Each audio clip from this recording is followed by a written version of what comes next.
Make my for some reason my sound just went. Let's see. There we are. So we are live, and welcome to my YouTube channel. For those of you all who are new here, my name is Michelle, aka the Ignited Teacher, and what I do on this channel is I help math educators to close learning gaps by providing them with evidence based, meaning I have tried many of these strategies and um, I put them out there, give them to you all, show you how to do them, um, and so that you can close learning gaps and they can be tried in your classroom as early as the next day. So, thank you, thank you, thank you for those who all are tuning in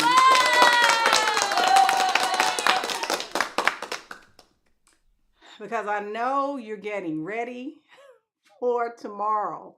And for those non educators who come across this video are probably saying, well, what is tomorrow? Well, all educators know that tomorrow is the first day after a break, and it's going to be a rough one. And I don't know if parents think that it's okay after a break for their children not to go to sleep on time. But tomorrow we are expecting a lot of sleepy children because they have stayed up late all night for 7 days and trying to get them back in a routine. I know since I've been teaching, every year after a break, we have kids that are tired. So we're looking forward to that tomorrow. Let me see. And so, but that's neither here nor there. After I finish this live stream, I'm going to have to go do some lesson plans. Grades are due. So there's several things that I have to do get my own self prepared for those of you all who probably are tuning in and do not know that I am still a teacher. For how long, how much longer? Don't know. So I have to get ready. So tonight's topic is about managing, well, really not managing groups. It's more about, you know, um, what happens when you have to move students from one group to another. Now, what should be happening, and let me go to the math intervention cycle.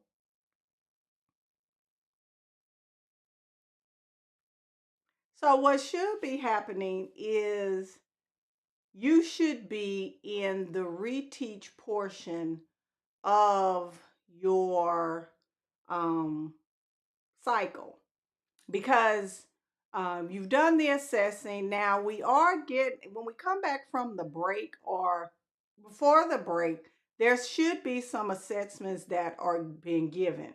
Why? Because um, a lot of our kids, ooh, let me get off of there. A lot of our children are in the phase of they are transitioning to different levels. Now, even in my own classroom, by this time I would have noticed that some children are moving faster than others, and you have to move those students. They have to be moved. They cannot stay in the same small group that they're in. And people may think, or teachers may think, that groups are supposed to be permanent. They're not for small group instruction. And on my website, I talk about the difference between guided math and math. It's another one that uses small group for instruction. Response to intervention and math intervention are totally different than guided math. They are not the same. Guided math uses small group to deliver instruction. It does not close gaps.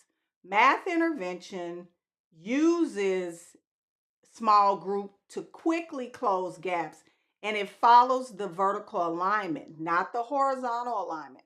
The horizontal alignment is the grade level student expectations or standards for the children. Math intervention follows the vertical alignment because it goes across grade levels. So that's the difference. You have your vertical and your horizontal, which is grade level. So you should not, for math intervention, you should not be using your horizontal alignment unless you have some kids that are on grade level that need support. Now, in my classes, I do have kids that are above grade level, and I still use the vertical alignment and the horizontal alignment depending on how high or above grade level, on grade level they are. So that's what should be taking place. For today's live stream, we're talking about how to effectively move children or students between those groups. I'm going to take my classroom for example. I have 4 groups, and each of those 4 groups look different in each section. I've taught up to, when I was teaching 5th grade, I had 3 sections of math, and I had 3 to 4 groups in each class. So it depends on what you need. And if your kids start moving, if your interventions are effective, your students should be shifting groups. You should start noticing some little students that are moving faster or getting the skill a lot quicker than most. That's why I go back to the math intervention cycle. Once you diagnose and start reteaching, and you're consistently reteaching, you're going to start seeing children move. And that's okay. That's okay because you want them to move because that means that their numbers are moving. And it's all about data, which brings me to my first point, which is the importance of continuous assessment and monitoring of student progress. Got my little notes here so I can stay on track tonight. So, you have to monitor your children. Now, it has gotten to a point, I'm going to be honest with you. I've been teaching a very long time. And I have so many kids that are on varying levels that I have a clipboard, and I give this to the members in the Math Intervention Academy where we do daily mastery check. Sometimes if we're in a small group, I put a check and an X to show that they mastered that skill. I also use anecdotal notes. This is a constant churning of data, and it's constantly using that data to inform your instruction. For example, if your anecdotal evidence and notes say that the children are moving, you should see that growth in your classroom. What this looks like is sometimes, as when I teach, I'm like, oh my God, I feel like everything is moving in slow motion. But then all of a sudden things start moving and children and things are clicking. That doesn't happen by osmosis. That happens because the intervention is helping to close those gaps, and that intensive and one-on-one instruction and face-to-face time that your students are getting, it helps the children move. So that's what that looks like in your classroom. Hold on one second. So the next point I want to make is um, when your strategies for reteaching become simple, Because some kids will come and sit down in a group, and I only teach 20 minutes. All of my students get an extra 40 minutes um, of small group each week. So we'll say 40 times 4, they get 160 minutes of small group instruction. That's everybody in the class. And it doesn't matter if they're on grade level. I know some people will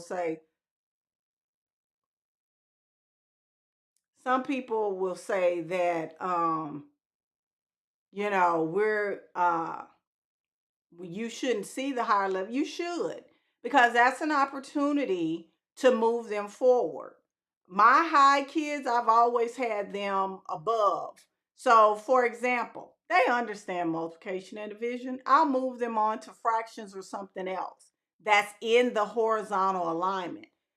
You don't move those children until they um, have mastered all of the grade level expectations. So I'm trying to move this. Hold on. Because I should have done this, but I didn't. I need to share it with my Facebook group. So they shouldn't be moved, which brings me back to the point about moving students. Some of my high kids, I've had to move them um, down. I have two groups that are above grade level. So I have children that sometimes that very top group that moves really, really quickly, I've had to move them down to um, my second on grade level group, because that top group, those kids are really above grade level.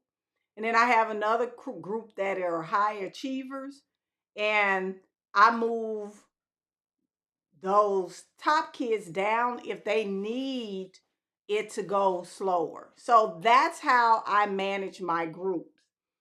So when you're reteaching and you notice that students, back to the math intervention cycle, that is easy.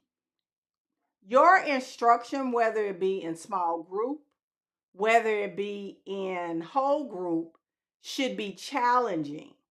Not impossible, there's a difference. It should be challenging, meaning that the children should struggle first, but you're the guide to help them through the frustration. That's why we practice, practice, practice a lot with these skills, so that it alleviates the frustration. It should not be easy.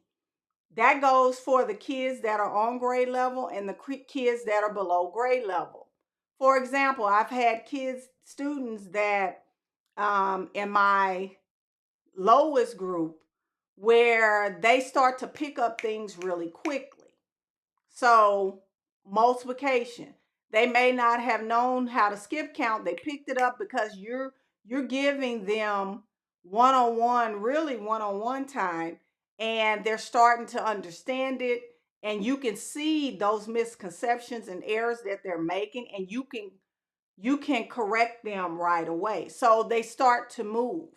I've had kids that have moved from like my mid-level group to my top group, because it's something about good instruction that makes those kids move. That's one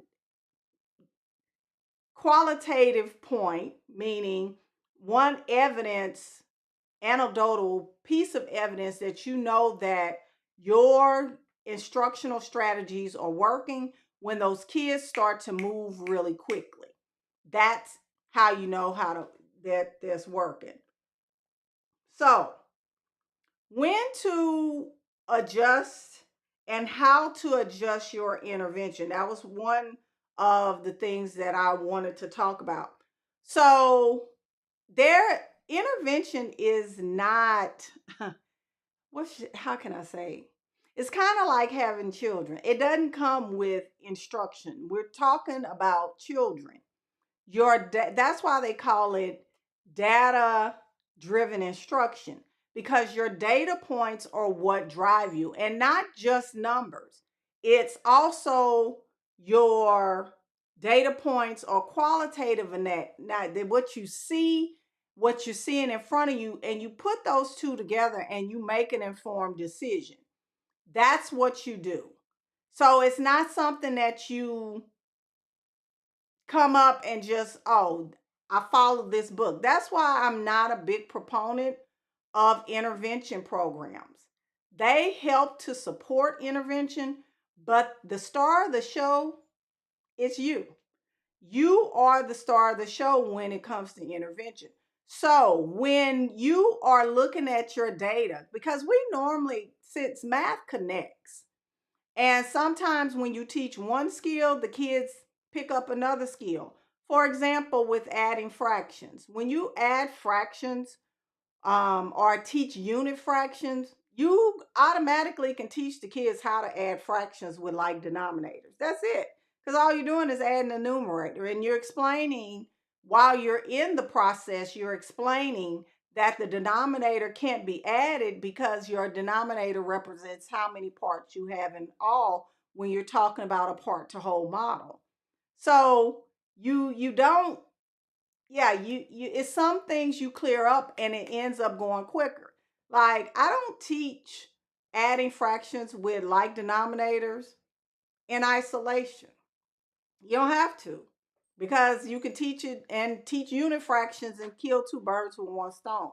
So that'll give you more time in back into your curriculum. So you don't need to do that. But what you can do is, when you need to make adjustments, you can make adjustment two ways. You can adjust it with the kids, or you can adjust the instruction. So, say for instance, you have a group of kids that are moving faster than what you thought.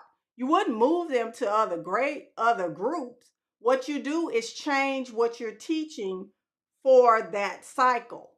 In the Math Interventionist Academy, I do teach teachers about 2-week cycles. Now, you can do however many cycles you want, but I do 2-week cycles because I know my tier one instruction has cleared, while I tailor it to where it clears up all of the misconceptions. And if the kids do not get it, then I know that they are candidates for tier two instruction in that skill. That's why that daily mastery check is important, because you can go back, even if you're using X's and O's. It doesn't matter. You can use those and still get those kids to move and say, okay, I'm looking over here on this day, I taught this. But I'm going to reteach it with these children in this group. So those are the two ways that you can address, I'm looking at my time, that you can move children effectively. But it's based on data. It is not hunches. It's not hunches. So when you go in and you have your data meetings and there are people wailing on you, bring your student work. Also look at your student work. It will tell you whether or not those children are ready to either move on to another skill or move to another group. You move students to a different group when they are maybe one of two kids in a group that needs to be moved, or they're moving very quickly and you see in whole group instruction that they're moving as well. Um, but if you have a whole group of students, then you change the instruction and the topic that you are actually focusing on. But you don't move whole groups of children. And let me make sure that I covered all my points. So I'm going to go back before I close out. The math intervention cycle. It's only 4 parts, and I created this because I realized that it was too much for the response to intervention model. This is still a part of it, but I just broke it down to where it's digestible for new teachers, younger teachers that are dealing with math intervention, to make it not seem like it's this huge beast. And it's not. It's not this huge thing. All you're doing is assessing, diagnose. Like when you go to the doctor, they assess and diagnose. They look at your numbers, diagnose it, and then they prescribe some medication or a plan or something. The reteach is what we do. That's the plan that we're implementing. You are the person when you go to the doctor that implements it, but for teaching, you reteach. That's your plan that you're executing.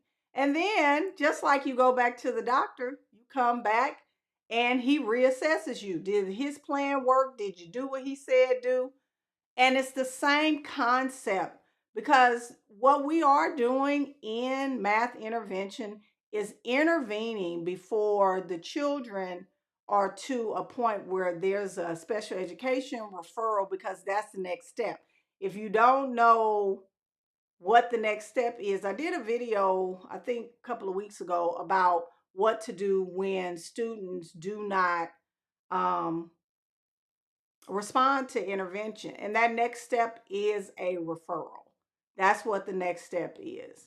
So hopefully this is something that you could use in your classroom, and give you a better understanding as we move into December. I like this time of year because it's when I get to see my students move. Their numbers start to move, and it is great.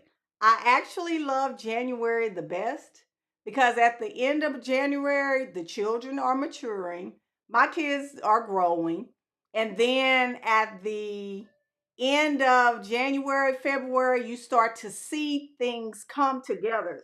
All the fruit of your labor should start coming together into January, February. And if it's not, you're in trouble. I hate to say that. You are. And I start making predictions about children who are going to, because, you know, standardized testing, that's where we are, because our kids test in May. So by February, I'm like, okay, these kids, and I do start doing intensive. Can I get the kids to move? Can I do this? Those are conversations that need to be had then, but we'll get into that at when the time comes. But as you move and go back to school on Monday, we have about, depending on when you all get out, you have about 3 weeks. That's it, 3 weeks. That is a cycle and a half of intervention. 3 weeks to get some things done, and to close more gaps and focus on what are you doing after the break. Because after the Christmas break, it's going to be test taking time. And you know how that is if you haven't taught. But if you have, if you have taught, if you haven't taught, then you know what's coming after January. And we have to get after it. I am not a big proponent of testing, but I am a big proponent of making sure that my students are prepared to meet whatever obstacle, whether it be test prep, testing, and rise to the occasion. So, if you are watching this live or on the replay, we are still having our Black Friday special. It ends Tuesday. I opened up the Math Intervention Academy. I normally don't do monthly payments. I opened it up to where you can join for $10 a month. Just now, I won't open that back up because handling monthly payments, it's a hassle. It's a hassle. So if you're in need of someone helping you, which is me, and guiding you through math intervention and supporting you with closing gaps, then I highly recommend that you join the Math Intervention Academy. You can go to mathinterventionacademy.com and join there, but it will only be open until Tuesday at midnight, and then it will close on its own automatically. I have it set to where it will close on its own. But thank you so much for tuning in live, and I will see you all in my next video. Bye bye.